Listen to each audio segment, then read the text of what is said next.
소년 윤동주.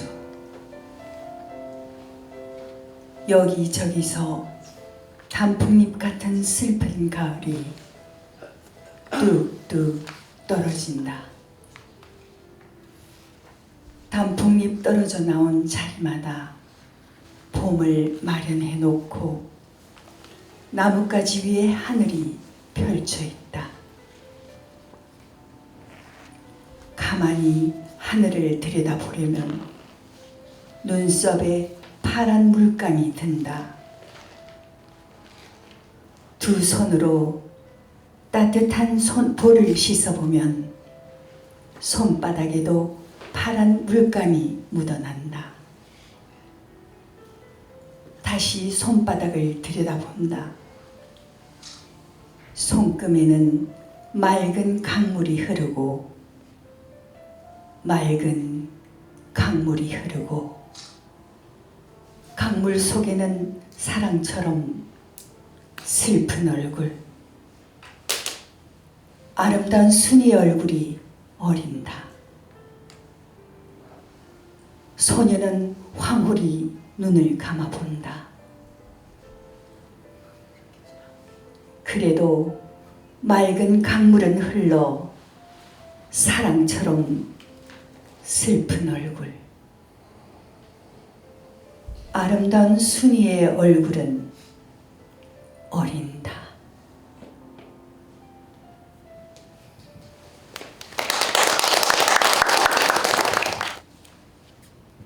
별똥 떨어진대. 윤동주. 밤이다. 하늘은 푸르다 못해 농회스택으로 캄캄하나 별들만은 또렷또렷 빛난다. 침침한 어둠뿐만 아니라 오싹오싹 춥다. 이 육중한 기류 가운데 자조한 한 젊은이가 있다. 그를 나라고 불러두자. 나는 이 어둠에서 배태되고 이 어둠에서 생장하여서 아직도 이 어둠 속에 그대로 생존하나 보다. 이제 내가 갈 곳이 어딘지 몰라 허우적거리는 것이다. 하기는 나는 세기의 초점인 듯 초췌하다. 얼핏 생각하기에는 내 바닥을 반드시 받들어 주는 곳도 없고 그렇다고 내 머리를 깜빡이 나려누르는 아무것도 없는 듯하다마는 내 막은 그렇지도 않다. 나는 도무지 자유스럽지 못하다마는 나는 없는 듯 있는 하루살이처럼 허공에 부여하는 한 점에 지나지 않는다. 이것이 하루살이처럼 경쾌하다면 마침 다행할 것인데 그렇지 못하구나. 이 점의 대칭 위치에 또 하나 다른 밝음의 초점이 도사리고 있는 듯 생각된다. 덥석 웅키었으면 잡힐 듯도 하다마는 그것을 휘잡기에는 나는 아직 둔줄이라는 것보다 오히려 내 마음에 아무런 준비도 베푸지 못한 것이 아니냐.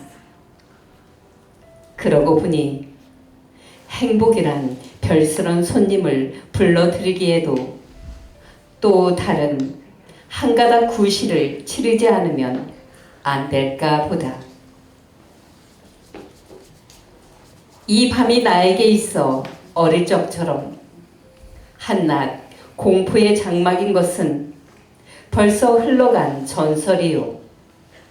따라서 이 밤의 향락의 도가니라는 이야기도 나의 염원에선 아직 소화시키지 못할 돌덩이다.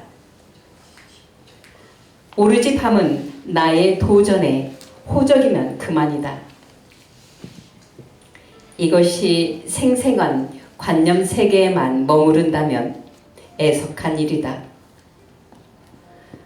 어둠 속에 깜빡깜빡 졸며 타닥타닥 나란히 한 초가들이 아름다운 시의 화사가 될 수 있다는 것은 벌써 지나간 제너레이션의 이야기요. 오늘에 있어서는 다만 말 못하는 비극의 배경이다. 네, 여기까지 하겠습니다.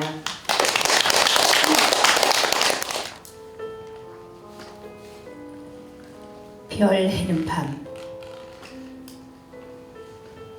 윤동주. 계절이 지나가는 하늘에는 가을로 가득 차 있습니다.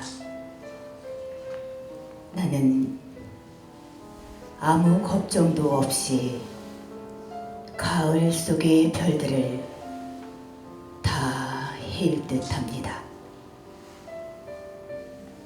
가슴 속에 하나, 둘 새겨지는 별을 이제 다 못 태는 것은 쉬 아침이 오는 까닭이요, 내일 밤이 남은 까닭이요, 아직 나의 청춘이 닿지 않는 까닭입니다.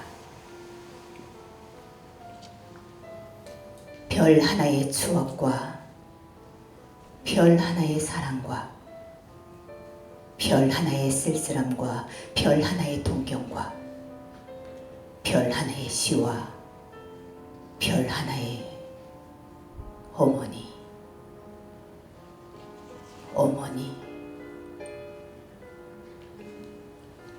어머님, 나는 별 하나의 아름다운 말 한마디씩 불러봅니다.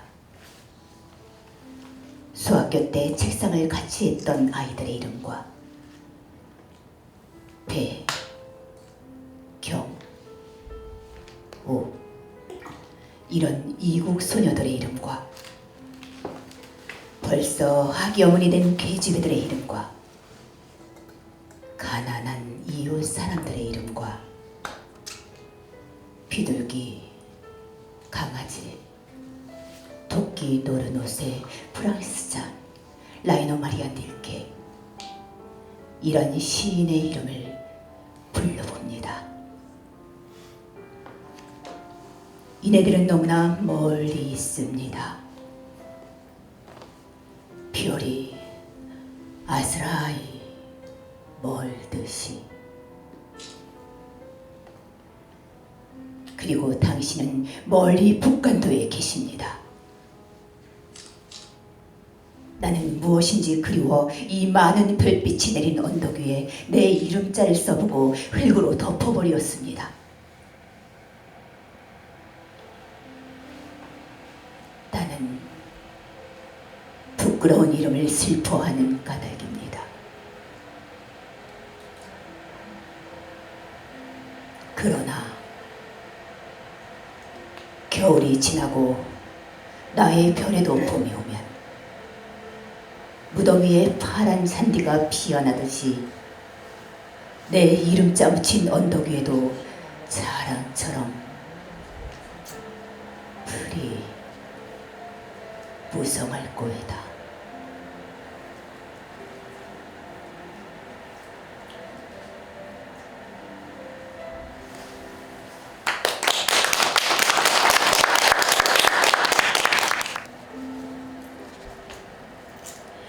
서시 윤동주. 죽는 날까지 하늘을 우러러 한 점 부끄러움이 없기를. 잎새 이는 바람에도 나는 괴로워했다. 별을 노래하는 마음으로 모든 죽어가는 것을 사랑해야지. 그리고 나한테 주어진 길을 걸어가야겠다. 오늘 밤에도 별이 바람에 스치운다.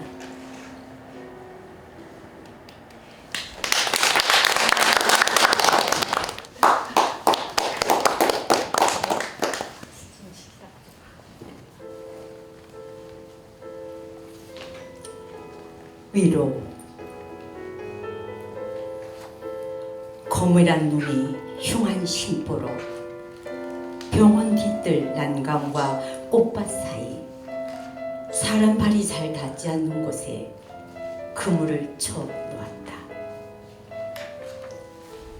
옥의 요양을 받은 젊은 사나이가 누워서 치어다보기 바르게 나비가 한 마리 꽃밭에 나르들다 그물에 걸렸다. 노란 날개를 파득거려도 나비는 자꾸 감기 오기만 한다. 거미가 손살같이 가더니 끝없는 실을 뽑아 나비의 몸을 감아버린다. 사나이는 긴 한숨을 쉬었다.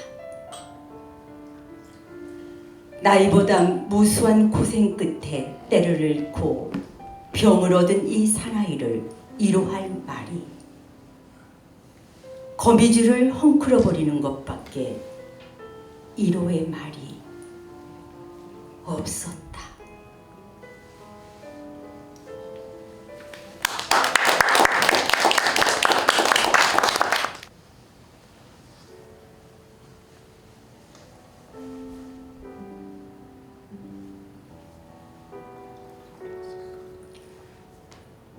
자화상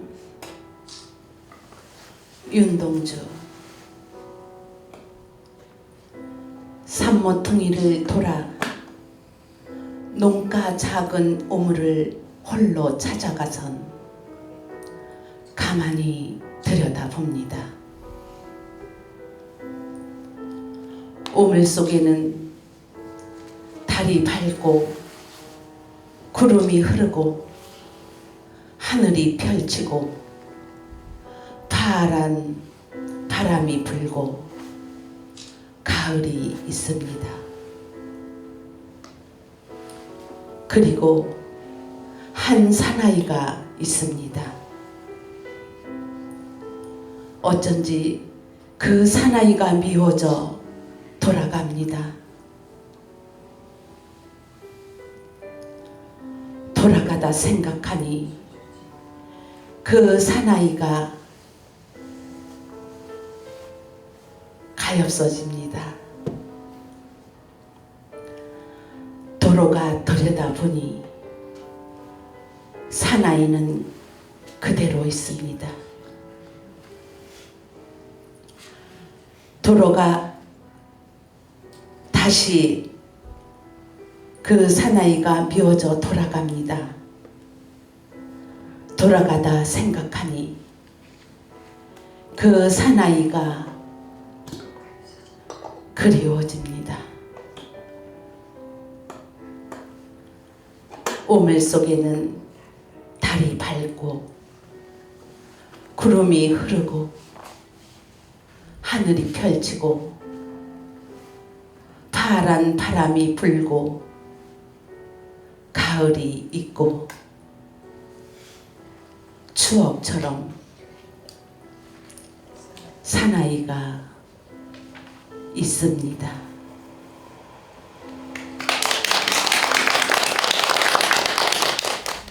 투르게네프의 언덕. 나는 고갯길을 넘고 있었다. 그때 새 소년 거지가 나를 지나쳤다. 첫째 아이는 잔등에 바구니를 둘러매고 바구니 속에는 사이다병, 간지매통, 쇳조각, 헌양말짝 등 폐물이 가득하였다. 둘째 아이도 그러하였다. 셋째 아이도 그러하였다. 덥수로한 머리털, 시커먼 얼굴에 눈물 고인 충혈된 눈, 새기로 푸르스름한 입술, 너들너들한 낙루, 찢겨진 맨발. 아, 얼마나 무서운 가난이 이 어린 소년들을 삼키느냐.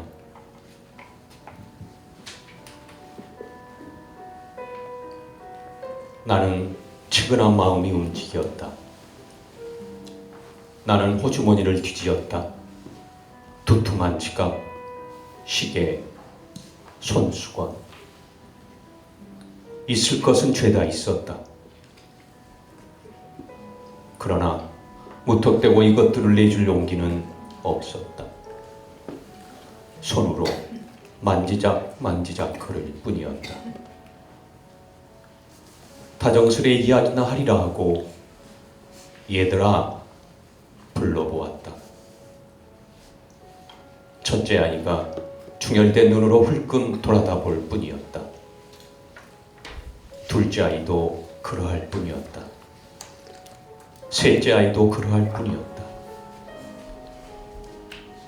그리고는 너는 상관없다는 듯이 자기네끼리 소근소근 이야기하면서 고개로 넘어갔다. 언덕 위에는 아무도 없었다. 짙어가는 황혼이 밀려들 뿐.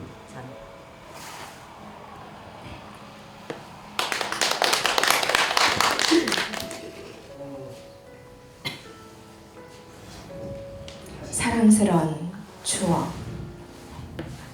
윤동주.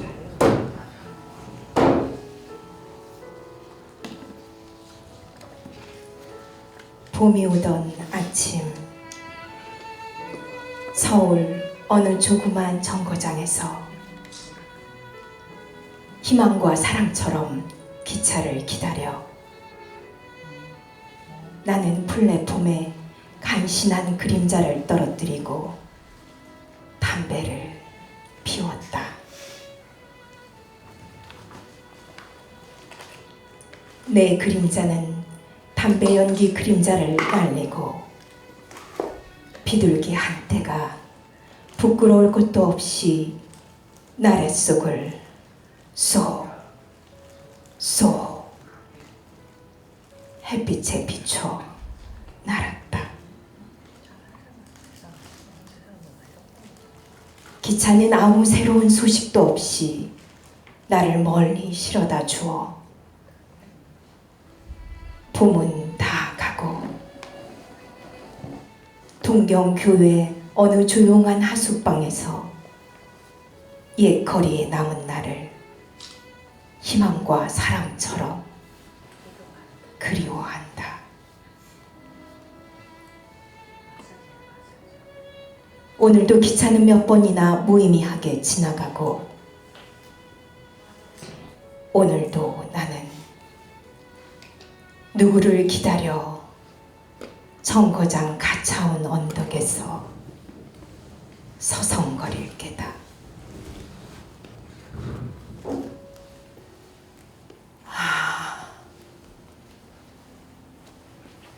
젊음은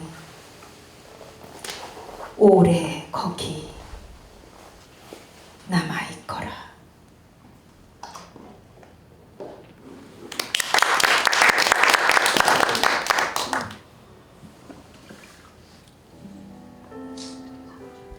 쉽게 씌어진 시. 윤동주. 창밖에 밤비가 속살거려 육척방은 남의 나라. 시인이란 슬픈 천명인 줄 알면서도 한 줄 시를 적어볼까. 땀내와 사랑내 포근히 풍긴 보내주신 학비 봉투를 받아 대학 노트를 끼고 늙은 교수의 강의를 들으러 간다. 생각해보면 어릴 때 동무들 하나, 둘, 죄다 잃어버리고 나는 뭘 바라 나는 다만 홀로 침전하는 것일까? 인생은 살기 어렵다는데 시가 이렇게 쉽게 씌어진 것은 부끄러운 일이다. 육첩방은 남의 나라. 창밖에 밤비가 속살거리는데 등불을 밝혀 어둠을 조금 내몰고 시대처럼 올 아침을 기다리는 최후의 나. 나는 나에게 작은 손을 내밀어 눈물과 위안으로 잡는 최후의 악수.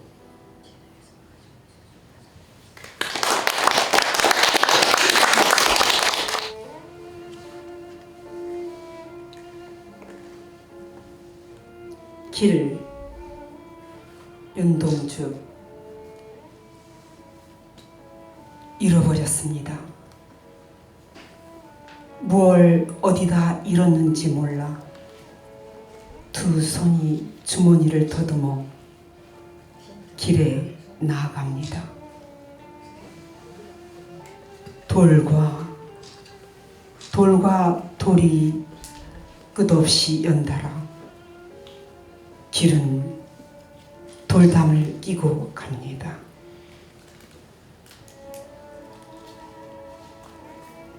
담은 쇠문을 굳게 닫아 길 위에 긴 그림자를 드리우고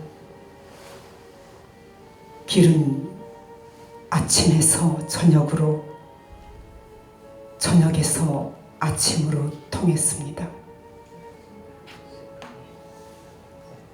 돌담을 더듬어 눈물 짓다 쳐다보면 하늘은 부끄럽게 푸릅니다. 풀 한 폭이 없는 이 길을 걷는 것은 내가 담 저쪽에 남아있는 까닭이고 내가 사는 것은 다만 잃은 것을 찾는 까닭입니다.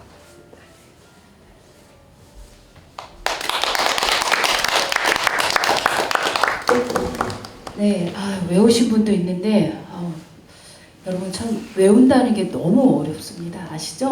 네, 아시죠? 토시 하나 틀려도 그게 이제 경연대회 있을 때 그래서 항상 매년 11월 둘째 주나 첫째 주에 여기서 초려 선생님의 어떤 추모도 할 겸 그런 여러분들이 갖고 있는 시를 그때 이제 발표하듯이 하는데 그때 토시 하나 틀리지 않게 해야 대상을 받을 수 있고 이제 그런데 그런 것들을 우리 여기 계신 우리 회원들 신앙송가 나름 신앙송가로 활동하시는 분들은 그렇게 하고 있습니다. 그래서 아무튼 이 한 편이 주는 윤동주 시인님의 시 한 편이 아니면 내가 좋아하는 시 한 편이 주는 그런 어떤 내 몸을 지탱할 수 있는 아무것도 아닌 것 같은데 너무나도 큰 영향을 많이 주고 있습니다. 우리 강명 선생님, 네.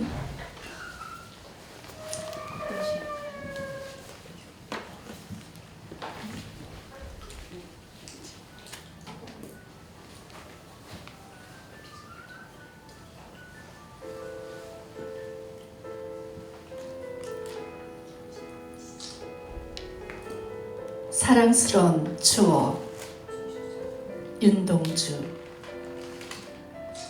봄이 오던 아침 서울 어느 조그만 정거장에서 희망과 사랑처럼 기차를 기다린다. 기차를 기다려 나는 플랫폼에 간신한 그림자를 떨어뜨리고 담배를 피웠다.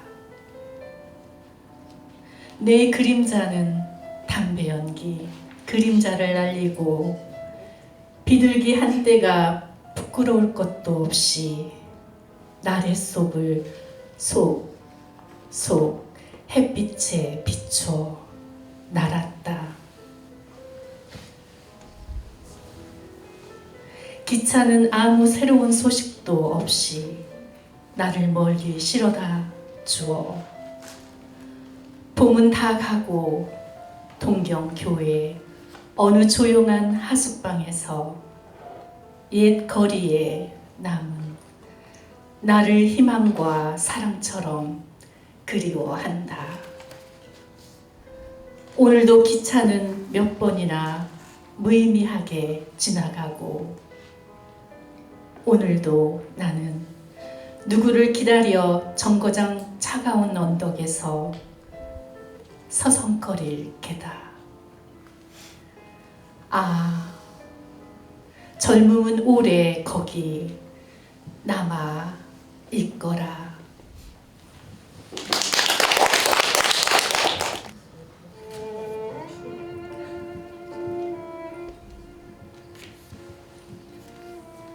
병원 살구나무 그늘로 얼굴을 가리고 병원 뒤뜰에 누워 젊은 여자가 흰옷 아래로 하얀 다리를 드러내놓고 일광욕을 한다. 한나절이 기울도록 가슴을 앓는다는 이 여자를 찾아오느니 나비 한 마리도 없다. 슬프지도 않는 살구나무 가지에는 바람조차 없다. 나도 모를 아픔을 오래 참다 처음으로 이곳에 찾아왔다.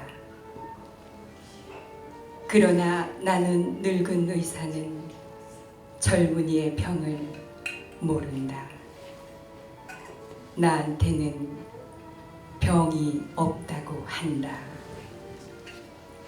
이 지나친 시련, 이 지나친 피로 나는 성내서는 안 된다. 여자는 자리에서 일어나 옷깃을 여미고 화단에서 금자나 한 포기를 따 가슴에 꽂고 병실 안으로 사라진다. 나는 그 여자의 건강이, 아니 내 건강도 속히 회복되기를 바라며 그가 누웠던 자리에 누워 본다.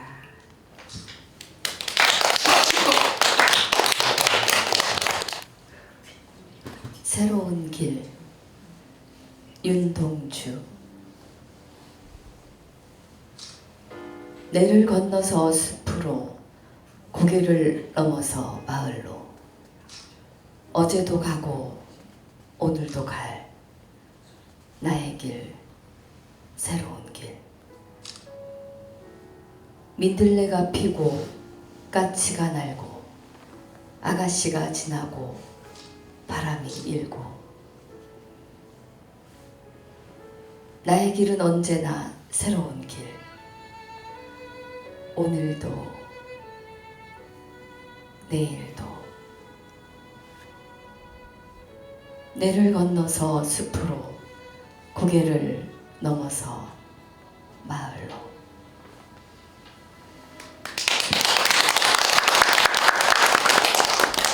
네, 고맙습니다.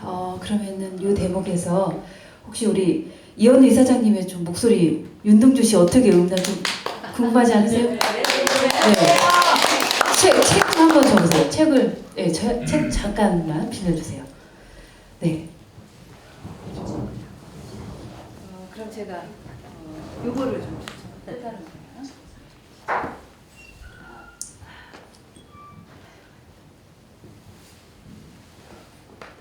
전혀 준비도 안 돼 있는데요. 이렇게 시키면 또 해야 됩니다.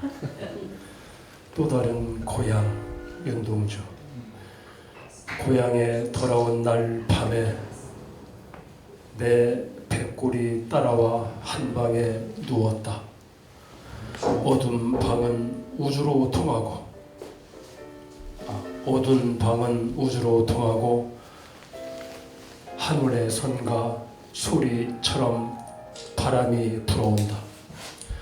어둠 속에 곱게 풍화작용하는 백골을 돌아다 보며 눈물 짓는 것이 내가 우는 것이냐, 백골이 우는 것이냐, 아름다운 혼이 우는 것이냐.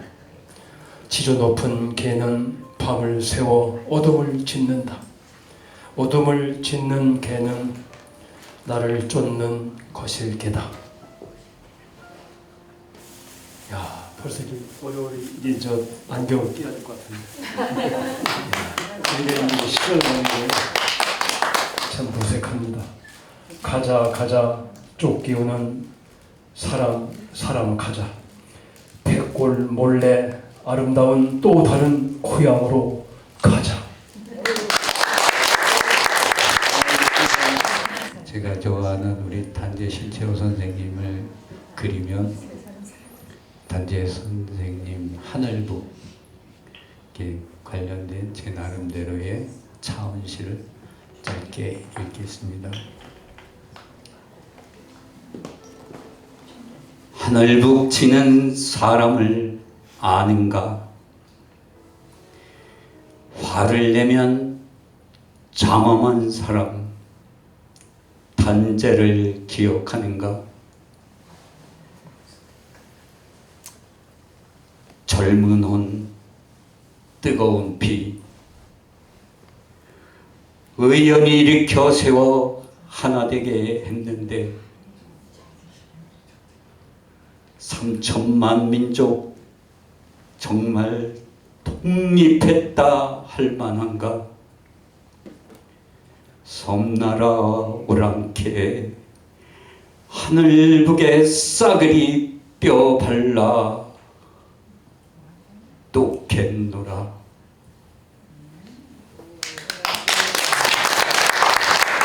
단재 선생님 말씀을 시를 주셔서요.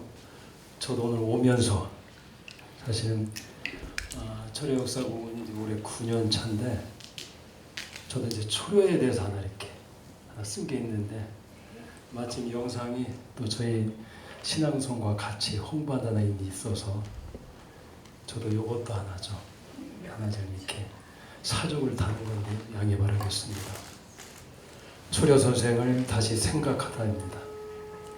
선생은 한양에서 낙향한 가난한 선비 집안에서 나셨지만 자연을 벗삼고 스스로를 낮추어 세상의 밝은 이치와 사람의 도리를 먼저 따지고 출처 대의를 명확히 했다.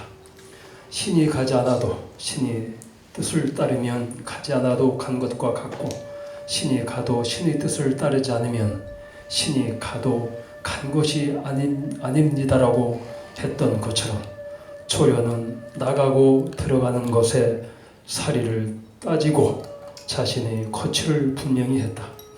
임병양난 이후 피폐질 대로 피폐해진 국정에 풍속을 바르게 하고 세상에 널리 인재를 구하며 구패를 청산해야 한다는 개혁과 혁신을 주창한 이는 초려였다.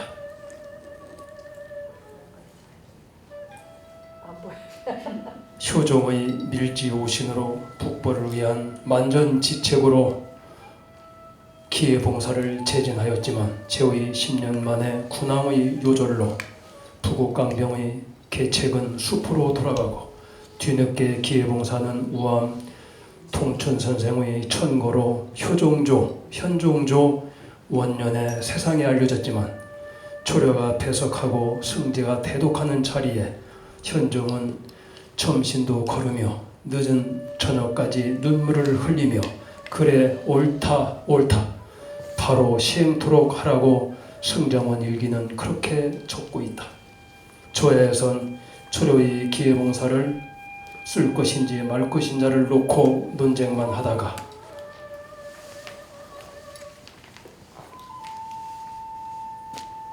조선 후기 300년의 세월을 다 허비했다. 이미 지난 일을 논쟁할 필요는 더욱 없지만 새로운 시대엔 초려 선생의 말대로 민생과 민분이 중심이 된 근검과 무실이 국정의 기조가 되어야 했다. 초려 선생의 말대로 윗사람은 갈구하고자 하는 실질이 없고 아랫사람은 일에 책임지는 실질이 없으며 경연엔 도를 강론하는 실질이 없고 학교는 인재를 양성하는 실질이 없으며 나라의 정책은 백성을 구제할 실질이 없고 사람들의 마음은 손을 향하는 실질이 없으며 조정은 가르치고 명령하는 실질이 없다고 지적했듯이 지금도 마찬가지다. 국가는 국민을 책임지고 국민이 자기 본업에 충실할 때 나라도 안정되고 민생도 안정이 된다는 것을 말이다. 17세기 조선 중기는 이미 나라는 있어도 없는 것과 마찬가지였던 시기였다. 이때 제대로 된 왕도 정치의 실현을 제안했다. 북벌 이전에 두국강병 실현을 위한 책략을 내놓고 임금과 신하 그리고 각자의 역할과 책임을 물었다. 2024년 12월 오늘 대통령의 탄핵이 국회를 통과했다. 하여간 그런 뜻은 아닌가 하여간 그래서 그렇다 하는 뜻인데요. 예, 이 눈이 어리너리해가지고 까는 거죠.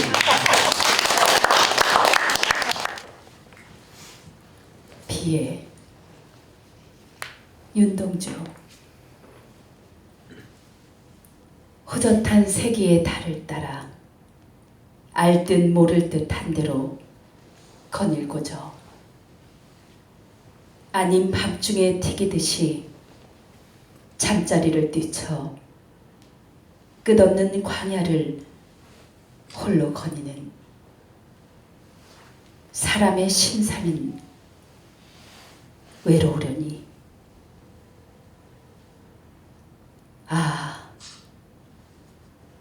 이 젊은이는 피라미드처럼